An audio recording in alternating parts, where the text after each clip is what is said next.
Hello दोस्तों, आज हम अध्याय 6 करने वाले हैं। हम एनसीईआरटी हिस्ट्री क्लास 6 करने वाले हैं, जो कि हम पहले 5 तक पढ़ा चुके हैं। तो चलिए आज करने वाले, जिसका नाम है नए प्रश्न नए विचार। अनघा निकली सैर पर। अनघा आज पहली बार अपने विद्यालय की ओर से सैर पर जा रही थी। इसके लिए उसने देर रात पुणे महाराष्ट्र से वाराणसी उत्तर प्रदेश की ट्रेन पकड़ी। स्टेशन पर अनघा को छोड़ने आई उसकी मां ने अध्यापिका से कहा, बच्चों को बुद्ध के बारे में बताने के साथ साथ उन्हें सारनाथ दिखाने भी ले जाइएगा। बुद्ध की कहानी।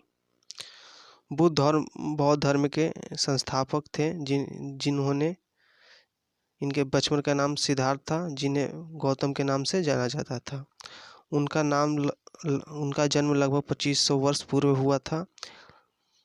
यह वह समय था जब लोगों के जीवन में तेजी से परिवर्तन आ रहे थे। जैसे कि तुमने अध्याय 5 में पढ़ा, जनपदों के कुछ राजा इस प्रकार बहुत शक्तिशाली हो गए थे। हजारों सालों के बाद फिर से नगर उभरे रहे थे। गांव के जीवन में भी बदलाव आ रहा था। बहुत से विचारक इन परिवर्तनों को समझाने का प्रयास कर रहे थे। वे जीवन के सच्चे अर्थ को भी जानना चाह रहे थे। बुद्ध क्षत्रिय थे तथा शाक्य नामक एक छोटे से गण से संबंधित थे। युवावस्था में ही ज्ञान की खोज में उन्होंने घर के सुखों को त्याग दिया। अनेक वर्षों तक वे भ्रमण करते रहे तथा अन्य विचारकों से मिलकर चर्चा करते रहे। अंततः ज्ञान की प्राप्ति के लिए उन्होंने स्वयं को ही रास्ता ढूंढने का निश्चय किया, स्वयं ही। इसके लिए उन्होंने बोध गया बिहार में एक पीपल के नीचे कई दिनों तक तपस्या की। अंततः उन्हें ज्ञान प्राप्त हुआ। इसके बाद वे बुद्ध के रूप में जाने गए। यहाँ से वे वाराणसी के निकट सारनाथ गए, जहाँ उन्होंने पहली बार उपदेश दिया। कुशीनारा में मृत्यु से पहले का शेष जीवन उन्होंने पैदल की एक स्थान से दूसरे स्थान की यात्रा करने और लोगों को शिक्षा देने में व्यतीत किया। बुद्ध ने शिक्षा दी कि यह जीवन कष्टों और दुखों से भरा हुआ है। ऐसा हमारी इच्छा और लालसाओं, जो कभी पूरा नहीं हो सकती, के कारण होता है। कभी कभी हम जो चाहते हैं वो प्राप्त कर लेते हैं, लेने के बाद भी संतुष्ट नहीं हो पाते हैं एवं अधिक वस्तुओं को पाने की इच्छा करने लगते हैं। बुद्ध ने इन लिप्सा को तृष्णा या तन्हा कहा है। बुद्ध ने शिक्षा दी कि आत्म संयम बनाकर हम ऐसी लालसा से मुक्ति पा सकते हैं। सारनाथ स्तूप। इस इमारत को स्तूप के नाम से जाना जाता है। यहीं पर बुद्ध ने अपना सर्वप्रथम उपदेश दिया था। इसी घटना के स्मृति में यहाँ स्तूप का निर्माण किया गया। उन्होंने लोगों को दयालु होने के तथा मनुष्य के साथ साथ जानवरों को जीवन का भी आदर करने की शिक्षा दी। वे मानते थे कि हमारे कर्मों के परिणाम, चाहे वे अच्छे हो या बुरे, हमारे वर्तमान जीवन के साथ साथ बाद के जीवन को भी प्रभावित करते हैं। बुद्ध ने अपनी शिक्षा सामान्य लोगों की पाली भाषा में दी। इससे सामान्यतः लोगों भी उनके संदेशों को समझ सकें। बुद्ध ने कहा कि किसी शिक्षा को केवल इसलिए नहीं स्वीकार करें कि यह उसका उपदेश है, बल्कि वे उसे अपने विवेक से मापे। आओ देखो उन्होंने ऐसा किस प्रकार किया। किस्सा गोमती की कहानी। यह बुद्ध के विषय में एक प्रसिद्ध कहानी है। एक समय की बात है, किस्सा गोमती नामक एक स्त्री का पुत्र मर गया। इस बात से वह इतनी दुखी थी कि वह अपने बच्चों के गोद में लिए नगरे की सड़क घूम रहा था और लोगों से प्रार्थना कर रहा था कि कोई पुत्र को जीवित कर सके। एक भला व्यक्ति ने उसे बुद्ध के पास ले गया।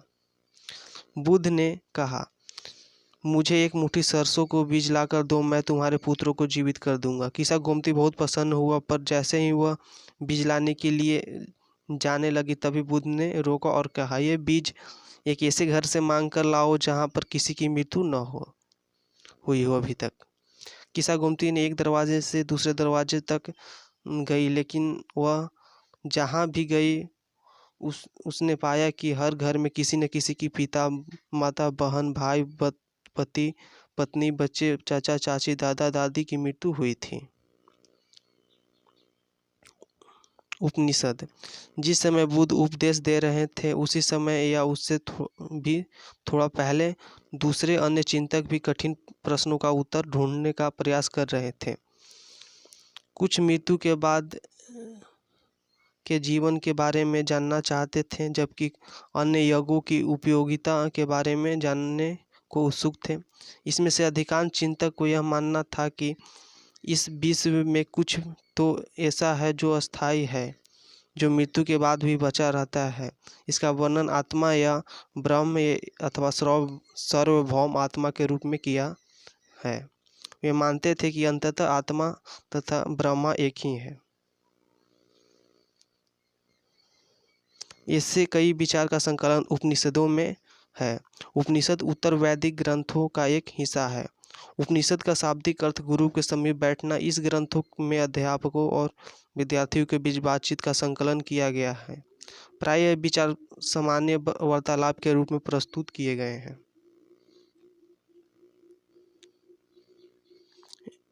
भारतीय दर्शन के 6 पद्धति।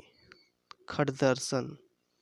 सदियों से भारत द्वारा सत्य की बौद्धिक खोज का प्रतिनिधित्व दर्शन में 6 शाखाओं ने किया। वैशेषिक न्याय, सांख्य, योग, पूर्व मीमांसा, वेदांत या उत्तर मीमांसा के नाम से जाना जाता है।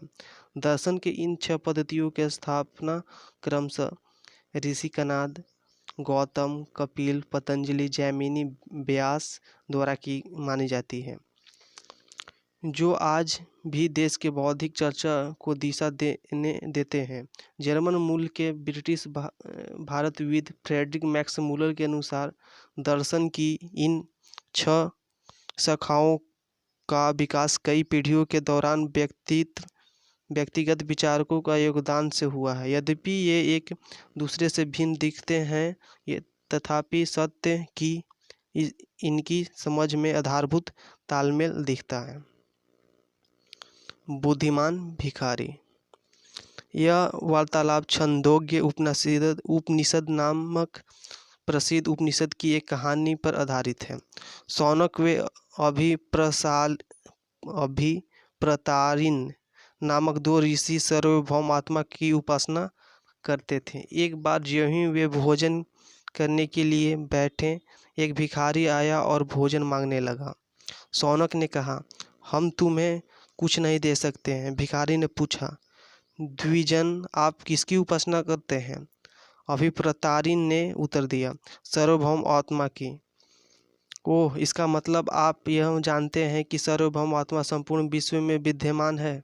ऋषि ने कहा, हाँ हाँ, हम यह जानते हैं। भिखारी ने फिर पूछा, अगर यह सार्वभौम आत्मा संपूर्ण विश्व में विद्यमान है तो यह मेरे अंदर भी विद्यमान है। मैं कौन हूँ? मैं इस विश्व का एक भाग ही तो हूँ। तुम सत्य बोलते हो युवा ब्राह्मण। इसलिए हे ऋषि, मुझे भोजन न देकर आप उस सार्वभौम आत्मा को भोजन देने से मना कर रहे हैं। भिखारी की बात की सच्चाई जानकर ऋषि ने उसे भोजन दे दिया। ये चतुराई थी। इन चर्चाओं में भाग लेने वाले अधिकांश पुरुष ब्राह्मण तथा राजा होते थे। कभी कभी गार्गी जैसी स्त्री विचारक का भी उल्लेख मिलता है। विद्वता के लिए गार्गी राज दरबारों में होने वाले वाद विवाद में भाग लिया करती थी। निर्धन व्यक्ति इस तरह के वाद विवाद में बहुत कम ही हिस्सा लेते थे। इस तरह का एक प्रसिद्ध अपवाद सत्यकाम जबाल का है। सत्यकाम जबाल नाम उसकी दासीन माँ के नाम पर पड़ा। सत्यकाम के मन में सत्य जानने की तीव्र जिज्ञासा उत्पन्न हुई। गौतम नामक एक ब्राह्मण ने उन्हें अपने विद्यार्थी के रूप में स्वीकार किया तथा वह अपने समय के सर्वाधिक प्रसिद्ध विचारक में से एक बन गए। उपनिषदों के कई विचारों का विकास के बाद में प्रसिद्ध विचारक शंकराचार्य के द्वारा किया गया, जिसके बारे में तुम साथ में पढ़ोगी। व्याकरण विद पाणिनि। इस युग में कुछ अन्य विद्वान भी खोज कर रहे थे। उन्हीं प्रसिद्ध विद्वानों में से एक पाणिनि ने संस्कृत भाषा के व्याकरण की रचना की। उन्होंने स्वर तथा व्यंजनों को एक विशेष क्रम में रखकर उनके आधार पर सूत्रों की रचना की। ये सूत्र बीजगणितीय के सूत्र से काफ़ी मिलते जुलते हैं। इसका प्रयोग उन्होंने संस्कृत भाषा के प्रयोगों के नियम लघु सूत्रों लगभग 3000 रूपों में लिखे हैं। जैन धर्म। इसी युग के अर्थात लगभग 2500 वर्ष पूर्व जैन धर्म के 24वें तथा अंतिम तीर्थंकर वर्धमान महावीर ने भी अपने विचारों का प्रसार किया। वह वज्जी संघ के लिच्छवी कुल के एक क्षत्रिय राजकुमार थे। इस संघ के विषय में तुम अध्याय 5 में पढ़ा। 30 वर्ष की आयु में उन्होंने घर छोड़ दिया था तथा जंगलों में रहने लगे। 12 वर्ष तक उन्होंने कठिन एवं एकाकी जीवन व्यतीत किया। इसके बाद उन्हें ज्ञान की प्राप्ति हुआ। उनकी शिक्षा सरल थी। सत्य जानने की इच्छा रखने वाले प्रत्येक स्त्री व पुरुष को अपना घर छोड़ देना चाहिए। उन्हें अहिंसा के नियमों का कड़ाई से पालन करना चाहिए, अर्थात किसी भी जीव को कष्ट न देना चाहिए और ना ही उनकी हत्या करना चाहिए। महावीर का कहना था कि सभी जीव जीना चाहते हैं, तभी सभी के लिए जीवन प्रिय है। महावीर ने अपनी शिक्षा प्राकृत भाषा में दी। यही कारण है कि साधारण जन भी उनके तथा उनके अनुयायियों की शिक्षाओं को समझ सकें। देश के अलग अलग हिस्सों में प्रकृति के अलग अलग रूप प्रचलित थे। प्रचलन क्षेत्र में आधार पर ही उनके अलग अलग नाम थे। जैसे मगध में बोले जाने वाली प्राकृत मगधी कहलाते थे। जैन नाम से जाने गए महावीर के अनुयायियों को भोजन के लिए भिक्षा मांगकर सदा जीवन बिताना होता था। उन्हें पूरी तरह से ईमानदार होना पड़ता था तथा चोरी न करने की उन्हें सख्त हिदायत थी। उन्हें ब्रह्मचर्य का पालन करना था तथा पुरुषों व वस्त्रों के सहित सब कुछ त्याग देना होता था। जैन शब्द जीन शब्द से निकला है, जिसका अर्थ विजेता होता है। अधिकांश व्यक्तियों के लिए ऐसे कड़े नियमों का पालन करना बहुत कठिन था। ऐसे ही हजारों व्यक्ति ने इस नई जीवन शैली को जानने और सीखने के लिए अपने घरों को छोड़ दिया। कई अपने घरों पर ही रहे और भिखुनी बने लोगों को भोजन प्रदान कर उनकी सहायता करते रहे। मुख्यतः व्यापारी ने जैन धर्म का समर्थन किया। किसानों के लिए इन नियमों का पालन अत्यंत कठिन था, क्योंकि फसल की रक्षा के लिए उन्हें कीड़े मकोड़े को मारना पड़ता था। बाद की सदियों में जैन धर्म उत्तर भारत के कई हिस्सों के साथ साथ गुजरात, तमिलनाडु, कर्नाटक में फैल गया। महावीर तथा उनके अनुयायियों की शिक्षाएं कई शताब्दी तक मौखिक रूप में ही रही। वर्धमान के रूप में उपलब्ध जैन धर्म की शिक्षाएं लगभग 1500 वर्ष पूर्व गुजरात के वल्लभी नामक स्थान पर लिखी गई है, लिखित रूप में। संघ। महावीर तथा बुद्ध दोनों का ही मानना था कि घर का त्याग करने पर ही सच्चे ज्ञान की प्राप्ति हो सकती है। ऐसे लोगों के लिए उन्होंने संघ नामक संगठन बनाया, जहां घर का त्याग करने वाले लोगों एक साथ रह सकें। संघ में रहने वाले बौद्ध भिक्षुओं के लिए बनाए गए नियम विनय पिटक नामक ग्रंथ में मिलता है। विनय पिटक में हमें यह पता चलता है कि संघ में पुरुष और स्त्रियों के रहने के लिए अलग अलग व्यवस्था थी। सभी व्यक्ति संघ में प्रवेश ले सकते थे। हालांकि संघ में प्रवेश के लिए बच्चों को अपने माता पिता से, दासों को अपने स्वामी से, राजा के यहाँ काम करने वाले लोगों को राजा से, कर्जदारों को देनदारों की अनुमति लेनी होती थी। एक स्त्री को इसके लिए अपने पति की अनुमति लेनी होती थी। संघ में प्रवेश लेने वाले स्त्री पुरुष बहुत सादा जीवन जीते थे। वे अपना अधिकांश समय ध्यान करने में बिताते थे और दिन के एक निश्चित समय में वे शहर गांव में जाकर भिक्षा मांगते थे। यही कारण है कि उन्हें भिक्षु तथा भिक्षुनी कहा गया। वे आम लोगों को शिक्षा देते थे और साथ ही एक दूसरे की सहायता भी करते थे। किसी तरह की आपसी लड़ाई का निपटारा करने के लिए वे प्रायः बैठक भी किया करते थे। संघ में प्रवेश लेने वाले ब्राह्मण, क्षत्रिय, व्यापारी, मजदूर, नाई, गणिकाएँ तथा दास शामिल थे। इनमें से कई लोग ने बुद्ध की शिक्षाएं के विषय में लिखा तथा कुछ लोगों ने संघ के में अपने जीवन के विषय में सुंदर कविताएं की रचना की। पहाड़ी को काटकर बनाई गई ये गुफा यह कार्ले महाराष्ट्र में स्थित है। भिक्षु भिक्षुनी इन शरण स्थल में रहकर ध्यान किया करते थे। कार्ले महाराष्ट्र में विहार जैन तथा बौद्ध भिक्षु पूरे साल एक स्थान से दूसरे स्थान घूमते हुए उपदेश दिया करते थे। केवल वर्षा ऋतु में जब यात्रा करना कठिन हो जाता था तो वे एक स्थान पर ही निवास करते थे। इसी समय वे अपने अनुयायियों द्वारा उद्यानों में बनाए गए अस्थायी निवासों में अथवा पहाड़ी क्षेत्रों में प्राकृतिक गुफाएं में रहते थे। जैसे जैसे समय बीतता गया भिक्षु भिक्षुनी ने स्वयं तथा उनको समर्थकों ने अधिक अस्थायी शरण स्थलों की आवश्यकता का अनुभव किया। तब कई शरण स्थल बनाए गए जिन्हें विहार कहा गया। आरंभिक विहार लकड़ी के बनाए गए तथा बाद में इनके निर्माण में ईंटों का प्रयोग होने लगा। पश्चिमी भारत में विशेषकर कुछ विहार पहाड़ी क्षेत्रों में भी खोदकर बनाए गए।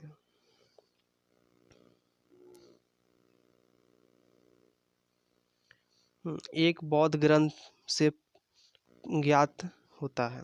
जिस तरह महासागरों में मिलने पर नदियों का अलग अलग पहचान समाप्त हो जाती है, उसी प्रकार अनुयायी जब भिक्षु की श्रेणी में प्रवेश करते हैं तो वे अपना धर्म, वह अपना वर्ण, श्रेणी और परिवार सब त्याग देते हैं। वह प्रायः किसी धनी व्यापारी, राजा अथवा भूस्वामी द्वारा दान में की गई भूमि पर विहार का निर्माण होता था।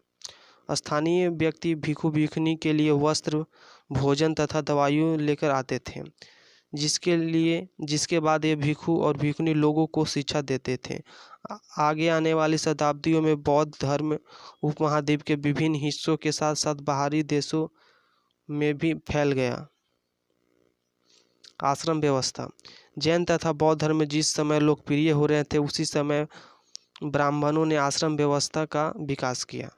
यह आश्रम शब्द का तात्पर्य लोगों द्वारा रहने तथा ध्यान करने के लिए प्रयोग में आने वाले स्थान से नहीं है, बल्कि इसका तात्पर्य जीवन के एक चरण से है। ब्रह्मचर्य, गृहस्थ, वानप्रस्थ तथा संन्यास नामक 4 आश्रमों की व्यवस्था थी। ब्रह्मचर्य के अंतर्गत ब्राह्मण, क्षत्रिय तथा वैश्य से यह उपेक्षा की जाती थी कि इस चरण के दौरान वे सदा जीवन बिताकर वेदों का अध्ययन करेंगे। गृहस्थ आश्रम के अंतर्गत उन्हें विवाह कर एक गृहस्थ के रूप में रहना होता था। वानप्रस्थ के अंतर्गत उन्हें जंगल में रहकर साधना करनी होती थी। अंततः उन्हें सब कुछ त्याग कर सन्यासी बन जाना था। आश्रम व्यवस्था ने लोगों को अपने जीवन का कुछ हिस्सा ध्यान में लगाने पर बल दिया। प्रायः स्त्रियों को वेद पढ़ने की अनुमति नहीं थी और उन्हें अपनी पतियों द्वारा पालन किए जाने वाले आश्रम का ही अनुसरण करना होता था। अन्यत्र एटलस में ईरान ढूंढो। जरथुस्त्र एक ईरानी पैगंबर थे। उनकी शिक्षाओं का संकलन जैन अवेस्ता नामक ग्रंथ में मिलता है। जैन अवेस्ता की भाषा तथा इसमें वर्णित रीति रिवाज वेदों की भाषा और रीति रिवाजों में काफ़ी मिलते जुलते हैं। जरथुस्त्र की मूल शिक्षा का सूत्र है सद विचार, सद वचन, सद कार्य। हे ईश्वर, हम बल, सत्य, प्रधानता एवं सद प्रदान कीजिए जिनके जरिए हम शांति बना सकें। 1000 से अधिक वर्षों तक जरथुस्त्रवाद ईरान के एक प्रमुख धर्म रहा। बाद में कुछ जरथुस्त्रवादी ईरान से आकर गुजरात और महाराष्ट्र के तटीय नगरों में बस गए। वे लोग ही आज के पारसियों के पूर्वज हैं। ये सही गलत देख लेते हैं। बुद्ध ने पशु बलि को बढ़ावा दिया? बिल्कुल नहीं। बुद्ध द्वारा प्रथम उपदेश सारनाथ में देने के कारण इस जगह का बहुत महत्व हुआ? सही है। बुद्ध ने शिक्षा दी कि कर्म हमारे जीवन का पर कोई प्रभाव नहीं देता है। नहीं देता, कर्म हमारा जीवन पर प्रभाव देता है, ये गलत है। बुद्ध ने बोधगया से ज्ञान की प्राप्ति, हाँ, बोधगया से की थी। उपनिषदों के विचारकों का मानना था कि आत्मा और ब्रह्म वास्तव में एक ही हैं। बिल्कुल सही है। चलिए, तो मिलता हूँ अगले वीडियो में अगला चैप्टर के साथ। हमारे चैनल को सब्सक्राइब जरूर कीजिएगा और वीडियो को शेयर जरूर कीजिएगा। अच्छा लगा तो लाइक जरूर कीजिएगा। वीडियो देखने के लिए धन्यवाद।